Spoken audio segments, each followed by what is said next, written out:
Assalamualaikum warahmatullahi wabarakatuh. Mari kita mulai praktikum pemeriksaan kehamilan atau antenatal care bersama saya Iis Fatimawati.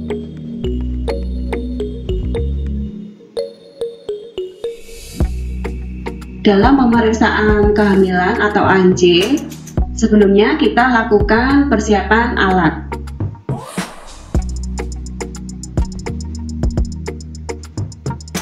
Alat yang kita butuhkan yaitu yang pertama adalah medline atau meteran kain. Kemudian sphygmomanometer untuk mengukur tekanan darah ibu hamil. Buku KIA untuk dokumentasi data-data ibu hamil. Stetoskop kita gunakan untuk auskultasi. Fundoskop kita gunakan untuk auskultasi DJJ. Doppler kita gunakan untuk auskultasi DJJ. Hammer refleks untuk menilai refleks patella pada ibu hamil. Timbangan berat badan untuk mengukur berat badan ibu hamil. Pengukur tinggi badan untuk mengukur tinggi badan ibu hamil. Dan juga jari ultrasonik yang kita gunakan untuk Doppler dalam mengukur DJJ. Selanjutnya, kita lakukan persiapan. Persiapan ini, yang pertama adalah melakukan cuci tangan 6 langkah. Kemudian kita mengidentifikasi klien, apakah benar klien tersebut sebagai klien yang kita periksa. Kemudian kita jelaskan tujuan pemeriksaan kehamilan. Kita menjaga privasi klien. Kemudian khusus untuk pemeriksaan lepot, pasien kita posisikan tidur dengan lutut sedikit ditekuk.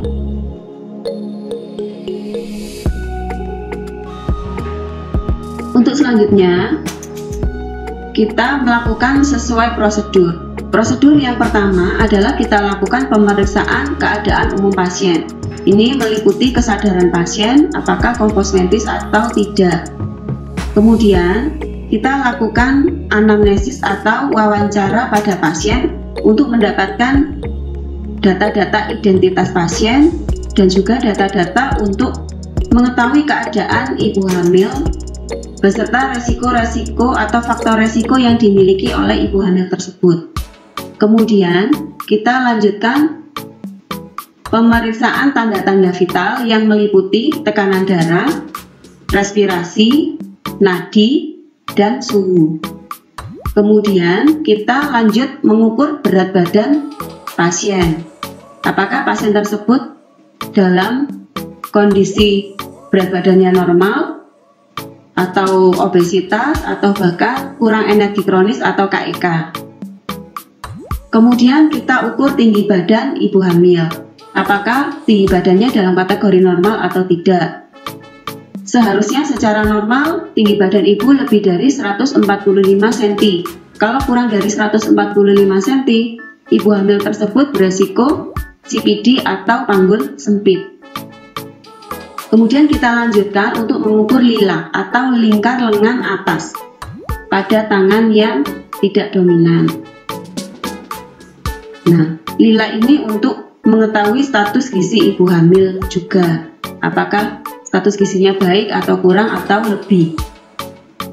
Kemudian setelah itu kita lanjutkan dengan pemeriksaan head to toe atau pemeriksaan dari mulai kepala sampai dengan kaki. Pemeriksaan head to toe yang pertama kita mulai dari kepala. Kita observasi bentuk, kesimetrisan dari kepala, kemudian rambut apakah ada rontok berlebihan atau dalam kondisi bersih atau kotor. Selanjutnya kita periksa mata. Di sini yang kita periksa adalah konjungtiva dan sklera. Konjungtiva kita periksa apakah ada anemis atau tidak.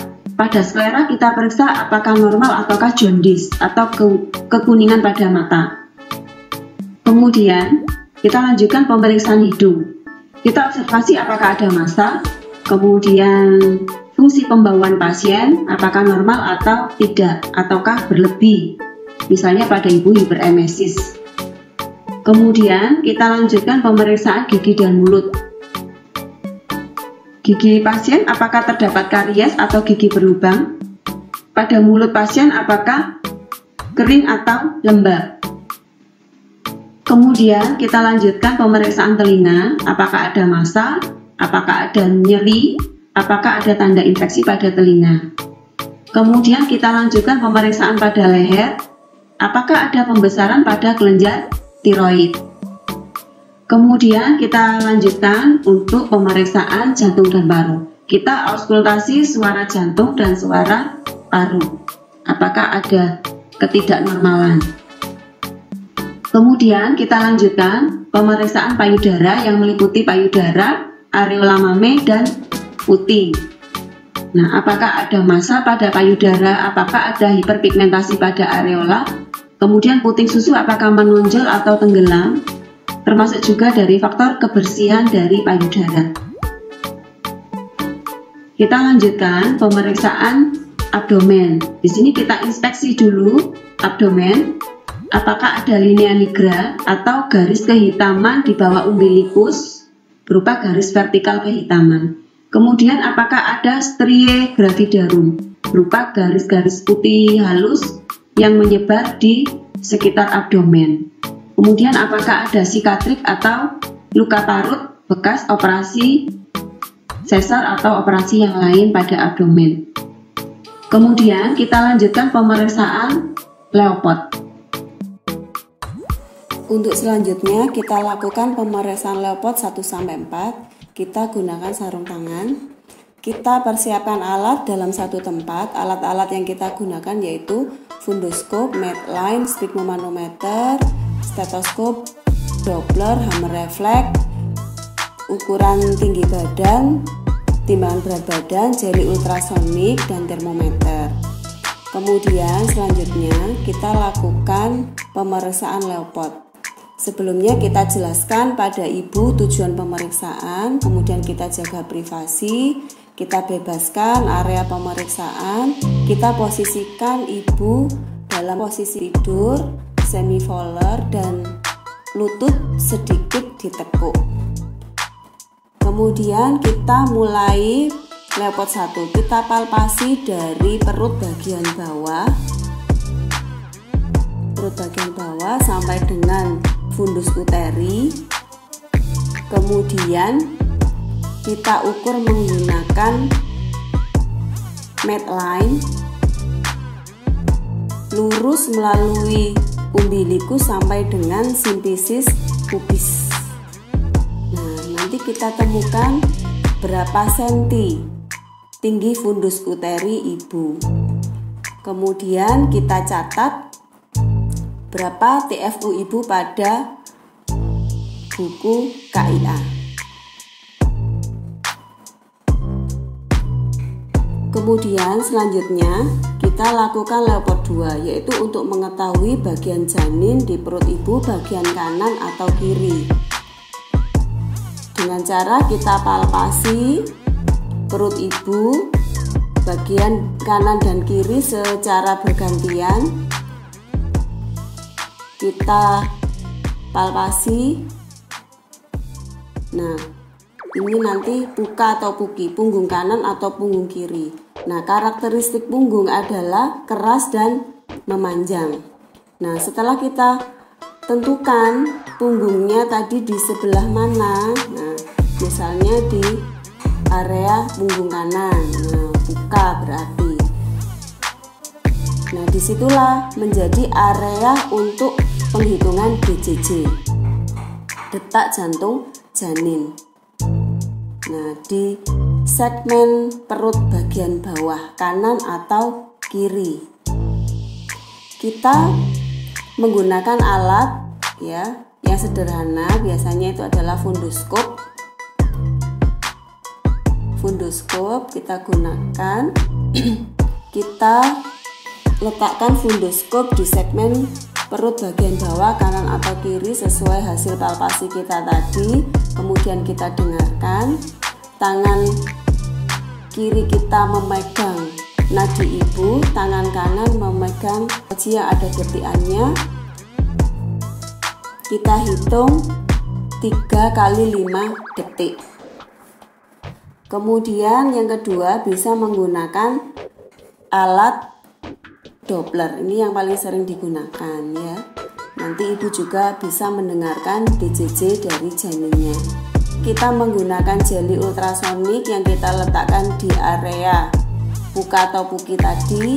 Kemudian kita geser sedikit ke kanan atau ke kiri sampai ketemu suara yang paling kuat. Nah, di situ adalah DJJ-nya. Kemudian kita catat berapa DJJ yang ada di monitor dari Doppler tersebut.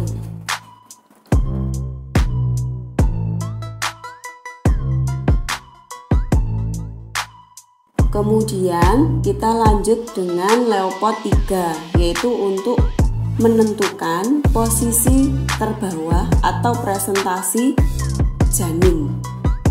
Nah, seharusnya secara normal itu presentasinya adalah kepala atau bagian terbawah dari kehamilan itu adalah kepala. Nah, kepala karakteristiknya adalah bulat, keras, dan lenting.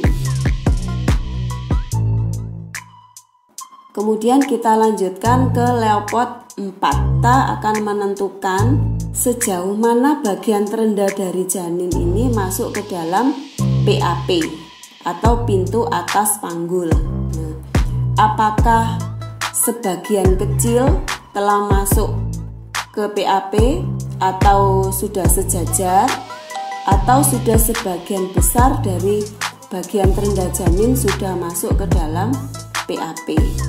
Kemudian bila sudah selesai, kita rapikan pakaian pasien.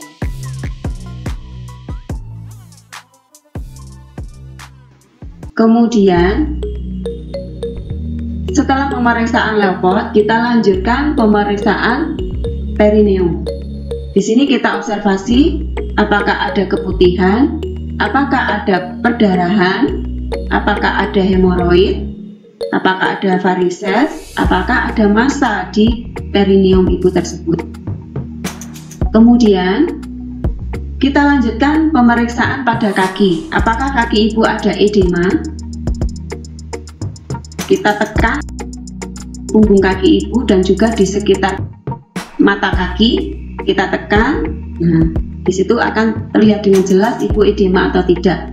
Kemudian apakah ada varises pada kaki, terutama seringkali terdapat pada belakang lutut. Kemudian yang terakhir adalah kita lakukan pemeriksaan patella atau pemeriksaan refleks patella. Di sini kita lakukan perkusi atau ketukan menggunakan hammer refleks pada patella dengan pasien kita posisikan duduk dengan kaki menggantung. Jadi kakinya tidak boleh menapak pada lantai. Dengan posisi kaki menggantung, kita ketuk secara bergantian patella pasien ya. Kita ketuk. Nah, apakah normal atau tidak refleksnya? Secara normal kaki ibu, patella ibu ini berefleks, jadi positif ya, berefleks positif, jadi ada refleks. Nah, kalau tidak ada refleks berarti negatif ya, sehingga kalau negatif ini pasien ini kekurangan vitamin B1 ya. Demikian pemeriksaan kehamilan pada ibu hamil. Jika telah selesai semua dilakukan, maka rapikan semua alat dan pasien. Pasien kita posisikan pada posisi seperti semula, kita jaga privasinya, kemudian kita evaluasi dari tindakan tadi yang sudah kita lakukan, kita jelaskan pada pasien, dan juga kita kontrak untuk pemeriksaan ANC berikutnya. Untuk yang terakhir adalah dokumentasi yang kita lakukan pada buku KIA pasien dan juga buku rekam medis.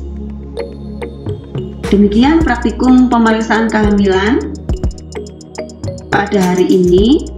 Semoga bermanfaat dan mudah dimengerti. Terima kasih dan selamat belajar. Wassalamualaikum warahmatullahi wabarakatuh.